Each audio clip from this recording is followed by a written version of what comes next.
Hey guys, welcome to Beautiful Explain, Miss Crow with Mr. Lizard, episode 3।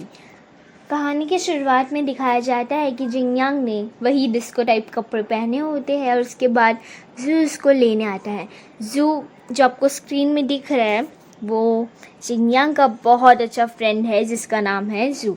वो उसे लेने आता है क्योंकि आज उसके ऑफिस का फर्स्ट दिन रहता है और उसके बाद वो पहुंचकर चेंज कर लेती है क्योंकि वो कपड़े बहुत ही ज़्यादा लूज़ थे और इस चक्कर में वो काम के लिए लेट हो जाती है। तभी मैनेजर आते हैं और उसे कहते हैं कि ये कोई टाइम है आने का, तुमसे पहले तो तुम्हारे बॉस आ गए। जिंगयांग माफ़ी मांगती है और उन्हें गिफ्ट देती है। ये देख मैनेजर खुश हो जाते हैं और कहते हैं कि ऐसी गलती दूसरी बार नहीं होनी चाहिए। उसके बाद जिंगयांग कैबिन में पहुंचती है। मिस्टर गू और मिस सुई वहीं पे रहते हैं। मिस सुई ये देख कि यहाँ पे क्या कर रही था शॉक हो जाती है। तब मिस्टर गू कहते हैं कि ये मेरी असिस्टेंट प्रेस ड्राइवर रहेगी। तब मिस सुई कहती पर तुमने तो कल कहा था। तब मिस्टर गू यहाँ पे उनकी बात काट के कहते कि तुम अपनी ऑफिस में जाके अपना काम करो। मिस सुई कांग्रेस करके जिंगयांग को काम करने के लिए चली जाती है। उसके बाद जिंगयांग पूछती है कि मुझे काम क्या करना है। तब मिस्टर गू कहते हैं कि तुम्हें मेरे लिए ड्राइव करना है और तुम जो चाहे वो सीख सकती हो, पर तब तक जब तक किसी के काम को अफेक्ट ना हो। और चलो अभी मेरे साथ फाइल्स को ठीक करने के लिए। फिर दोनों नीचे जाते हैं ग्राउंड में। फिर जिंगयांग कार में बैठती है और शुरू करने ही वाली होती है। तब वो देखती है कि कार में गियर नहीं है। तब वो मिस्टर गू को कहती है कि मिस्टर गू ये कार ना डैमेज है, ख़राब है, इसमें गियर है ही नहीं। तब मिस्टर गू कहते हैं कि ये ऑटोमेटिक कार है। उसे समझाते हैं कि उसे कैसे चलानी है उसे। उसके बाद जब वो रास्ते से जा रहे थे तब सामने सिग्नल आता है और जिंगयांग गाड़ी रोकती है। तब वो आईना मिस्टर गू की तरफ रखती है और देखती है वो क्या कर रहे हैं। तब मिस्टर गू कहते हैं कि तुम अपने काम पे ध्यान दो। तो जिंगयांग कहती है कि मैं देख रही थी कि आप बड़े लोग कैसे जब बड़ी बड़ी मीटिंग होती है तो कैसे चीज़ों को रीड करते हैं। तो मिस्टर गू कहते पर तुम्हें ड्राइव पे ध्यान देना चाहिए। तब जिंगयांग कहती है कि सिग्नल है। और उसके बाद मिस्टर गू कहते हैं कि एक काम करो, तुम भी हमारे साथ मीटिंग में चलो। ये सुन के जिंगयांग बहुत खुश हो जाती है। फिर नेक्स्ट सीन में दिखाया जाता है कि मिस सुई मिस्टर गू के मॉम डैड को लेने जाती है एयरपोर्ट पे। तभी वो उन्हें बताती क्योंकि मिस्टर गू की इम्पोर्टेंट मीटिंग थी, इस वजह से वो नहीं आ पाए और उन्होंने मुझे पर्सनली कॉल करके आपके होटल बुकिंग के बारे में बताया है। ये सुन मॉम कहती है कि देखा गू को हमारी कितनी फ़िक्र है डैड को। डैड कहते ये कहने की ज़रूरत नहीं है, वो हमारा कॉल भी नहीं उठाता। फिर मिस सुई कहती है कि उन्होंने मुझे पर्सनली कहा है और उसके बाद वो चले जाते हैं। नेक्स्ट सीन में दिखाया जाता है कि मिस्टर गू और जिंगयांग ऑफिस पहुंच जाते हैं और उसके बाद एंट्री लेते हैं। तभी जिंगयांग कहती है कि मुझे इसके बाद क्या करना है। तब मिस्टर गू कहते हैं कि सुनो। तो जिंगयांग कहती है कि मैं सुन रही हूँ। तो मिस्टर गू कहते वैसे तुम सुन क्या रही हो। जिंगयांग कहते हैं आपने तो बोला कि सुनो, मैं सुन रही हूँ। फिर मिस्टर गू कहते कि सुनो और अपना मुंह बंद करो। तब रिसेप्शनिस्ट कहती है कि आपको रूम नंबर 7 में जाना है।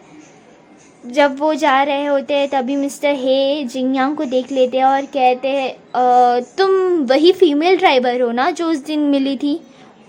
वाह, अब तुम मिस्टर गू की असिस्टेंट बन के आई हो। तब फीमेल ड्राइवर और अब असिस्टेंट, ये कोइंसिडेंस है कि तुम्हारी कोई स्ट्रेटेजी, क्या प्लान, बताओ ज़रा।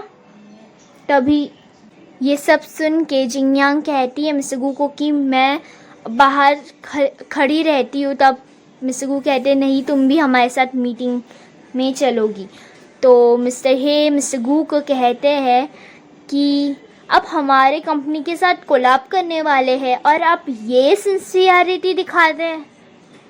उसी वक्त कंपनी के बॉस मिस्टर क्वीन आ जाते हैं वहाँ पे, और इसके बाद मीटिंग चालू होती है। तब मिस्टर हे मिस्टर क्वीन को बताते हैं कि ये जो फीमेल वहाँ पे बैठी हुई है मिस्टर गू की असिस्टेंट बन के, वो एक डिज़ाइनर ड्राइवर है और आज उसका पहला ही दिन है।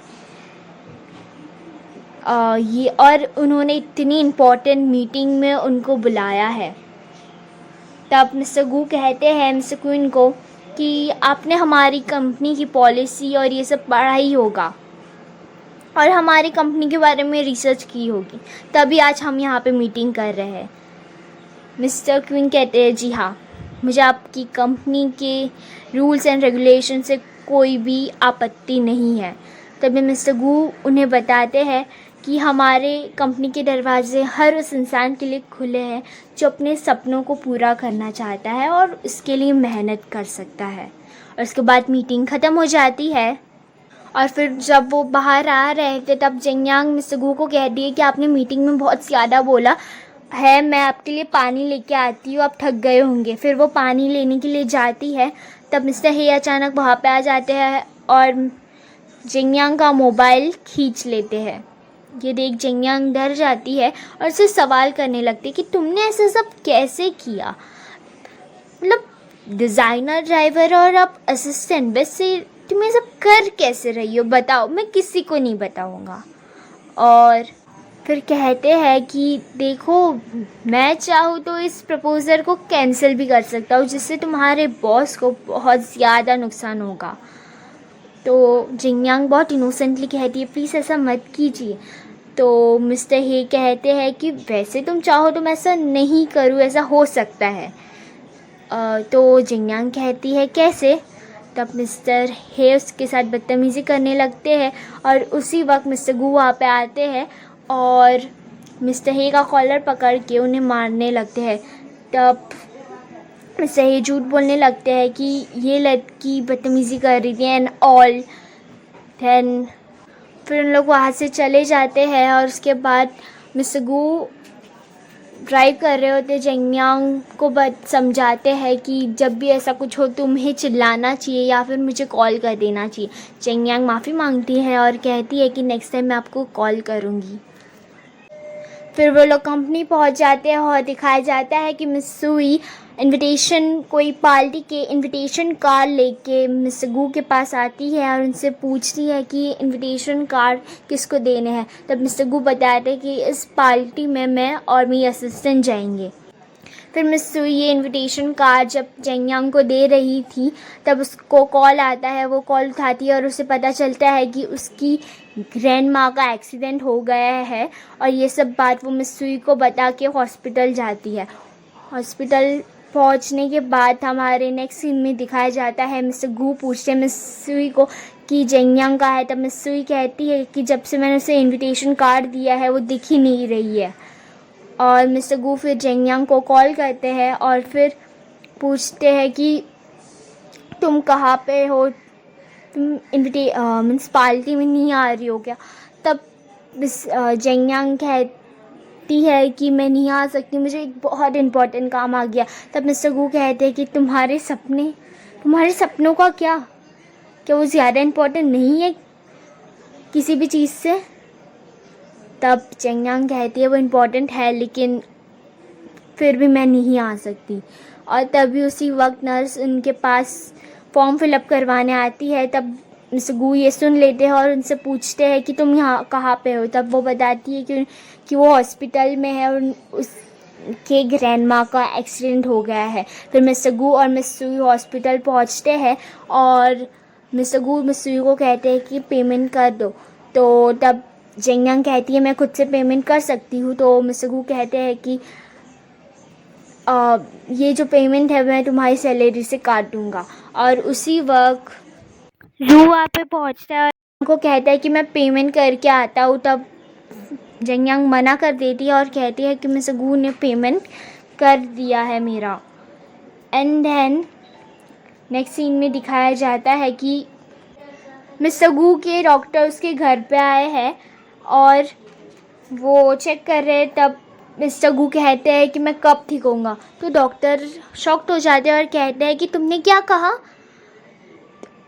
तुम हमेशा कहते हो कि मैं कब मरूंगा और आज तुम कह रहे तुम कब ठीक होगे।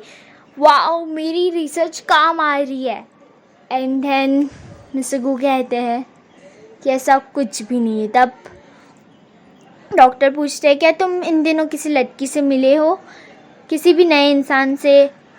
तो मिस्टर गू कहते हैं हाँ, मैं एक एम्प्लॉय से मिला हूँ। तो क्या वो फीमेल है, ऐसा डॉक्टर पूछते हैं। तो वो कहता है हाँ। तो क्या तुम्हें उनसे प्यार है? तब मिस्टर गू कहता है कि ऐसा कुछ भी नहीं है। और फिर कहते हैं कि मुझे लगता है डॉक्टर, कभी कभी ऐसा विचार आता है कि आपकी जो ये डिग्री है ना वो फेक है। ये सुनते ही डॉक्टर को गुस्सा आ जाता है और कहते हैं कि तुम ऐसे सोच भी कैसे सकते हो मेरे बारे में? देखो, मैं तुम पर कितना रिसर्च कर रहा हूँ और मैंने ना अभी एक सिस्टम अपडेट किया है जिससे तुम बहुत जल्दी चार्ज हो जाओगे और तुम बिजनेस ट्रिप पे भी अब जा सकते हो। ऐसे एक टेम्पररी चार्जर सॉल्यूशन है हमारे पास। और यहीं पे एपिसोड नंबर 3 ख़त्म हो जाएगा है।